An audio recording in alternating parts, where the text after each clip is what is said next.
नमस्कार। Success area की इस ऑनलाइन क्लासेस में मैं विक्की रंजन आपका स्वागत करता हूं। आज हम लोग जानेंगे अफवाह तंत्र का अगला सीरीज, अफवाह तंत्र के प्रकार या अफवाह तंत्र का प्रतिरूप। तो आइए शुरू करते हैं आज का वीडियो। देखिए, प्रतिरूप का मतलब क्या होता है। अफवाह तंत्र में प्रतिरूप, तो अफवाह तंत्र में नदियों का ज्यामितीय विन्यास और उससे निर्मित पैटर्न को ही हम लोग क्या कहते हैं, तो अफवाह तंत्र का प्रतिरूप कहा जाता है। कि हम लोग जानते हैं कि जब भी नदियाँ प्रवाहित होती है तो उससे कुछ न कुछ ज्यामितीय आकृति का निर्माण होता है, ज्यामितीय पैटर्न का निर्माण होता है, और उसी पैटर्न को हम लोग क्या बोलते हैं, तो अफवाह तंत्र का प्रकार बोलते हैं, यानी अफवाह तंत्र का प्रतिरूप कहते हैं। तो आइए हम लोग जानते हैं कि अफवाह तंत्र के कौन कौन से प्रतिरूप हैं, कि जब नदियाँ प्रवाहित होती है तो किस किस प्रकार का अफवाह तंत्र का निर्माण करती है, उसको हम लोग देखते हैं। तो सबसे पहला है पूर्ववर्ती अफवाह, कि वैसी नदियाँ जो पूर्व की ओर बहती है वे क्या करती है, पूर्ववर्ती अफवाह का निर्माण करती है। क्योंकि हम लोग जानते हैं कि नदियाँ जो है जब प्रवाहित होती है तो अपने अवरोधों के कारण अपने मार्ग से विचलित हो जाती है, और यही विचलन के कारण ज्यामितीय आकृति का निर्माण हो जाता है। तो पूर्ववर्ती अफवाह, पूर्ववर्ती अफवाह किसको कहते हैं, तो हिमालय की अधिकांश नदियां जो है वो क्या करती है, पूर्ववर्ती अफवाह का निर्माण करती है। जैसे ये बहुत ही इंपॉर्टेंट टॉपिक है, नदी का नाम दे देगा और पूछेगा कि ये किस अफवाह तंत्र का निर्माण करती है, ठीक ना।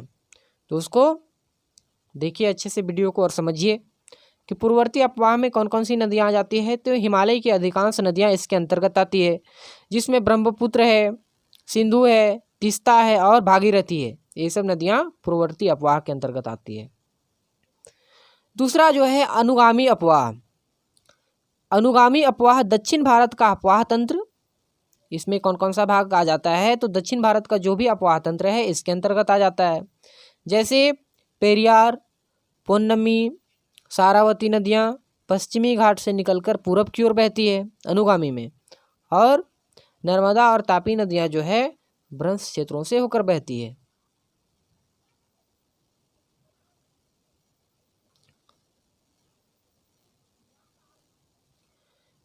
तो ये सब जो नदियाँ हैं वे किसके अंतर्गत आ जाती है, अनुगामी अफवाह के अंतर्गत आ जाती है।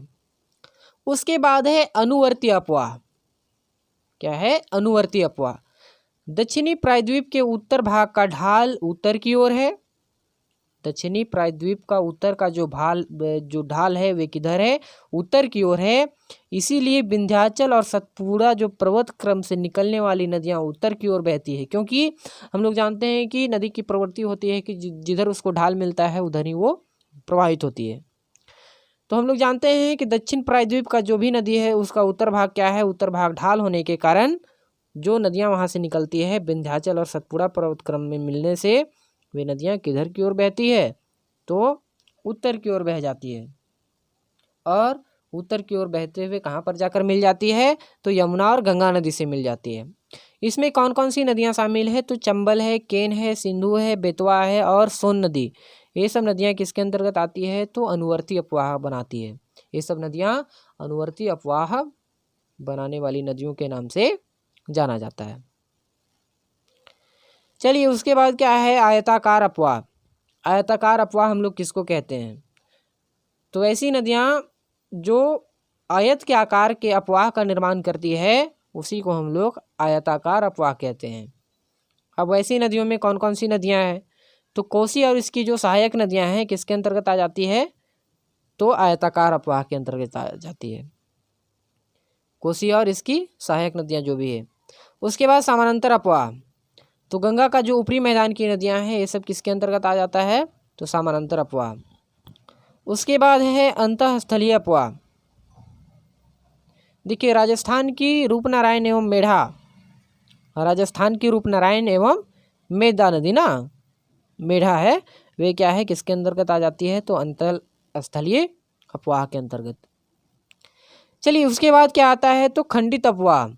भारत के मैदान में सभी नदियाँ लुप्त हो जाती है। हम लोग जानते हैं कि जब नदियाँ पहाड़ों से नीचे उतरती है तो ये क्या हो जाती है, मैदानों भागों में पहुँचते पहुँचते ये बहुत ही स्लो हो जाती है तो भारत के मैदानों में सभी नदियाँ लुप्त हो जाती है और बाद में पुनः धरातल पर बहने लगती है और क्या होने लगती है, तो ये धरातल पर आ जाती है। इस प्रकार ये खंडित अपवाह का निर्माण करती है, मतलब एक बार बही फिर लुप्त हो गई, फिर थोड़ी देर में हम लोगों को वे नदियाँ क्या हो जाती है, दिख जाती है।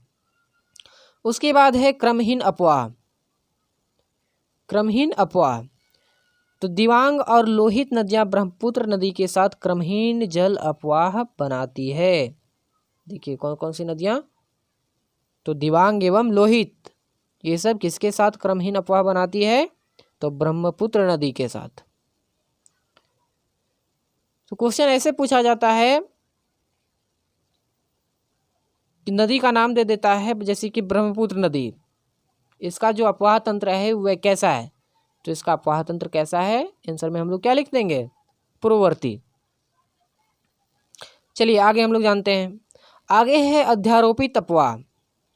अध्यारोपित अपवाह कौन कौन सी नदियां बनाती है, तो दामोदर, स्वर्णरेखा, चंबल तथा बनास नदियां, ये सब किस प्रकार के जल अपवाह का निर्माण करती है, जलतंत्र का निर्माण करती है, तो अध्यारोपित अपवाह। उसके बाद आता है जालीदार अपवाह। जालीदार अपवाह सिंहभूम के पुराने वलित पर्वतों में जालीदार अपवाह मिलता है। सिंहभूम का जो पुराना वलित पर्वत है उसमें क्या मिलता है हम लोगों को, तो जालीदार अपवाह मिलता है। उसके बाद आता है अरीय अपवाह।